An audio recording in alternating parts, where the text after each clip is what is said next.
watching Daisy. Yeah, that's what we're doing. Just watching Daisy play with her roto-wheel toy.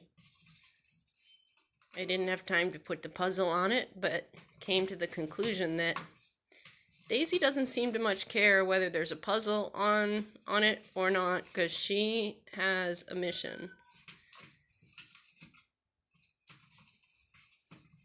And at first she was scared by the fact that it moves, but I think actually this will enable her to reach the whole entire thing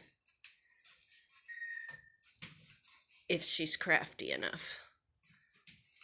And I won't have to move the nail. We will see.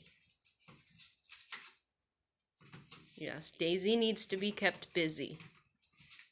Rule number 1 with Daisy: keep this bird busy.